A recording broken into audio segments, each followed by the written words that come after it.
Glenn Greenwald co-founded The Intercept. He just published a piece on what he says is the Washington Post hypocrisy about Saudi Arabia. He joins us tonight. So, Glenn, before I ask you about the piece that you wrote, unravel this for me. And I just want to be totally clear. I've never been on the side of Saudi Arabia. I hate how they're controlling our foreign policy, particularly in Syria. But why the outrage about this now? I'm a little confused by it.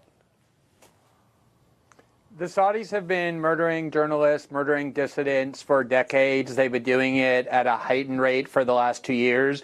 As you just said, the Obama administration was arming the Saudis in order to create the worst humanitarian crisis in Yemen by slaughtering civilians by the thousands, imposing famine conditions on millions. The Trump administration has done the same. The reason people in Washington suddenly decided that they're angry about Saudi Arabia is because this time their victim is somebody who they ran into in Washington restaurants and who is popular in Washington social circles. That's the reality. They didn't care at all when the victims of Saudi Arabia, by the hundreds of thousands, were people that they didn't like or didn't care. It's just this time they killed one of their friends. How deep would you say, give us a quick overview of how deep the ties between the Saudi royal family and official Washington go, including in the journalistic establishment in Washington? It's impossible to overstate. When the Crown Prince came here, he had the red carpet rolled out for him by Hollywood. He met with Oprah. By Silicon Valley, he met with Bill Gates and Jeff Bezos. In Washington, he met with the leaders of all the parties. Saudi Arabia has been a critical financial partner and military partner for the U.S.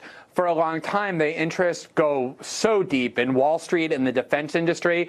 And then, as it turns out, even the Washington Post, as they were going around demanding that everybody sever all ties with Saudi Arabia because it's immoral now that they've killed one of their journalists, had on their staff 2 writers who both work at lobbying firms that had extremely lucrative contracts with the Saudi government. So the Washington Post was paying people, unbeknownst to their readers, to publish articles at the same time that they were getting paid by the Saudis to do messaging and other lobbying work for that same regime.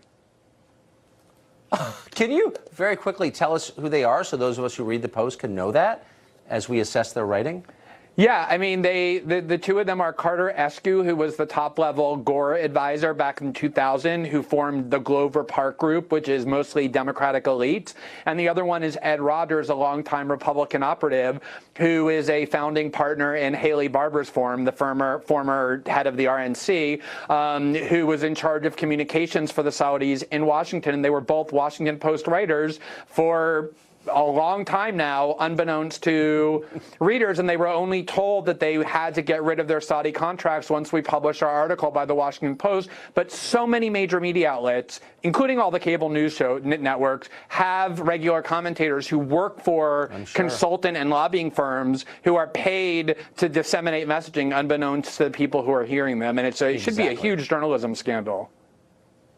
The totally fearless Glenn Greenwald. Thank you, as always. Thanks, Tucker.